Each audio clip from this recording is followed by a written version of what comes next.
Saya cuma penasaran kalau di rumah tuh Pak Rida gimana ya? Karena kan yang paling ganteng di rumah. Iya. Ya kan yang paling ganteng, satu-satunya laki-laki di rumah, Iya, dikelilingnya perempuan. Paling ganteng itu ganteng beneran atau karena cuma satu-satunya laki-laki harus Iya, clear. kita akan kembali sejenak. Enggak kok Pak, saya yakin yang paling ganteng. Tapi gimana tuh Pak menghadapi ini, adik saya di rumah, laki-laki sendirian aja pusing. Ngadepin cuma saya sama ibu saya. Sebagai perempuan-perempuan Batak di rumah nih. Dia lebih baik diam. Nit, kamu Batak, Nit? Mama aku harap ya. Banyak harapan. Banyak harapan, ya bener Pak. Yang lebih tepat Pak, banyak suka ngasih harapan. Ya kalau itu aku nggak bisa bertanggung jawab. Enggak, tapi Pak gimana Itu tuh Pak? bahasa masing-masing lah. Saya ngebayangin dinamikanya Bapak di rumah gimana. Karena saya yakin apa yang Bapak tebar di luar memberikan kepedulian kepada orang itu pasti karena di rumah terbiasa untuk Jadi gini, seperti itu. kalau di rumah itu kan tadi kan anak-anak angkat saya aja udah ada 10, ya kan.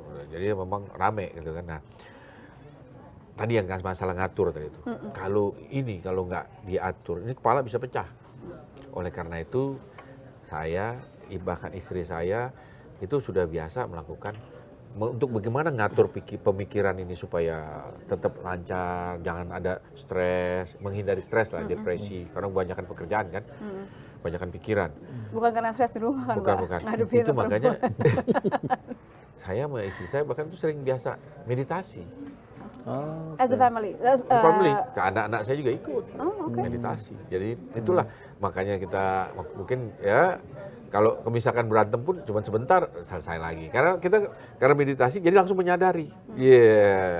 Meditasi itu adalah kita fokus pada hidup saat ini, menyadari pikiran kita harus saat ini juga.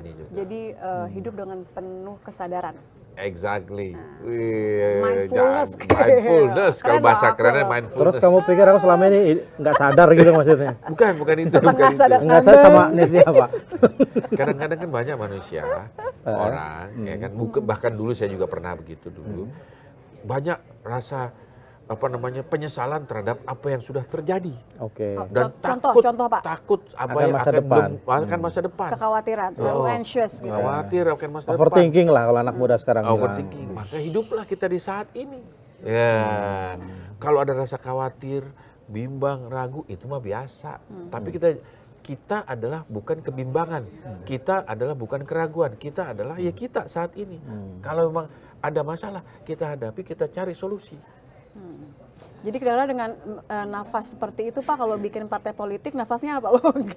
Enggak, itu bukan partai politik kalau itu. Enggak. Itu Ini bukan partai politik. Bukan. Anan Krishna. cocok yang situ. Pesan apa yang biasanya Bapak sering bagi ke anak-anak nih? Nah, anak-anak saya bilang, setiap pagi, pas baru bangun tidur, harus afirmasi dalam diri. Itu untuk anak kandung saya. Apa maupun afirmasinya? Jadi tak dulu. Jadi baru bangun tidur, sama pas lagi mau tidur. Ngantuk gitu kan. Itu harus ada afirmasi. Apa afirmasinya? Ya afirmasinya kamu harus selalu deklarasi di dalam diri bahwa saya hidup aman, nyaman, berkah, bahagia, sehat, sejahtera. Wah, kenapa kok mesti sebelum tidur sama baru bangun tidur? Itu adalah pintu masuk di pikiran frekuensi theta dan alpha. Ngeri kan? Tahu kan? Tahu deh. Oh, keren kan? Mindfulness. Nah, kalau kita masuk situ, deklarasi atau afirmasi situ, itu akan meliding kita, alam bawah sadar kita.